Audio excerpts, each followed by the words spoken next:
Assalamualaikum warahmatullahi wabarakatuh. Pada kesempatan ini saya Dr. Suharti Sumobulyono selaku Managing Partner dari SSA Advocate di Jakarta akan memberikan sedikit ulasan mengenai mitigasi risiko yang ketiga, yaitu upaya tuntutan bebas dalam tindak pidana korupsi. Dalam praktek di persidangan, biasanya jaksa penuntut umum atau sering disingkat JPU itu menjerat tersangka dengan dakwaan yang beraneka ragam, baik dalam bentuk dakwaan alternatif, kumulatif, maupun dalam bentuk dakwaan yang bersifat gabungan.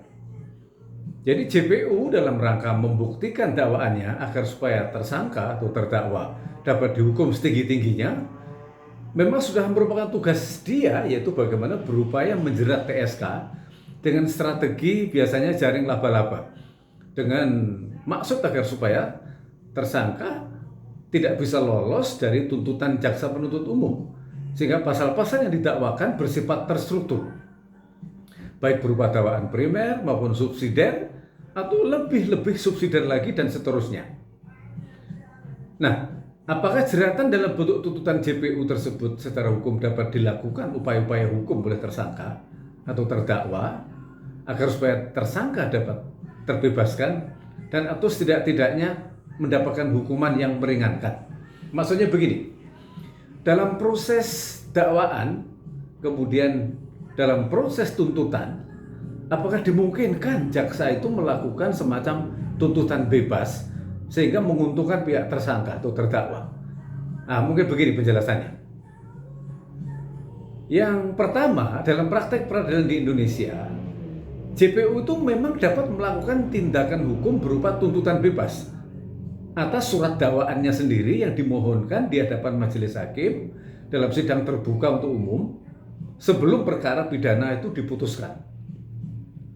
Nomor dua, tuntutan bebas diajukan atau dimohonkan oleh jaksa penuntut umum setelah sebelumnya jaksa penuntut umum membacakan surat dakwaannya, dan atas surat dakwaan dari jaksa penuntut umum tersebut pihak tersangka melalui kuasa hukumnya atau advokat begitu mengajukan surat berupa jawaban atau bantahan atas surat dakwaan jaksa penuntut umum, dan atau sering disebut eksepsi dalam bentuk argumentasi hukum secara ilmiah berdasarkan analisa hukum yang komprehensif berbasis riset hukum yang up to date berdasarkan hukum positif yang sah dan berlaku.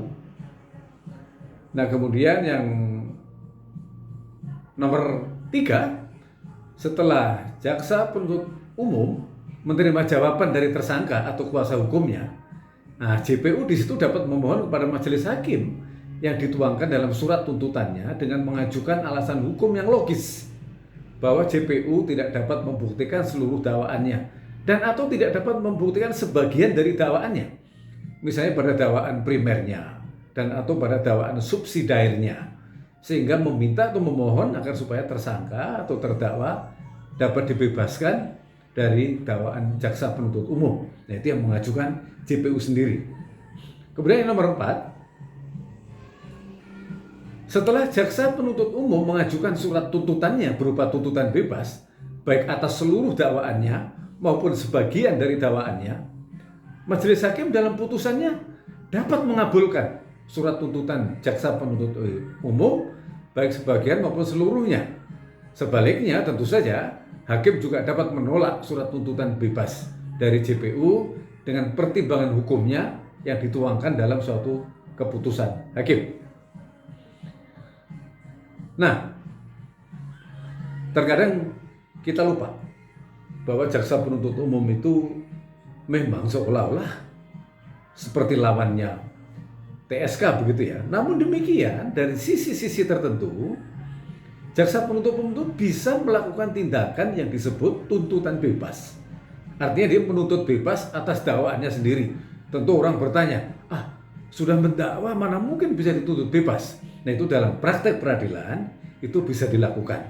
Oleh karena itu, tidak usah berkecil hati para tersangka, terdakwa apabila mendapatkan perkara tuduhan korupsi. Apabila dari awal sudah bisa didampingi oleh penasihat hukum yang capable, penasihat hukum yang proporsional, maka insya Allah semua langkah-langkah yang meringankan itu akan dapat diselesaikan dengan baik. Terima kasih. Wassalamualaikum warahmatullahi wabarakatuh.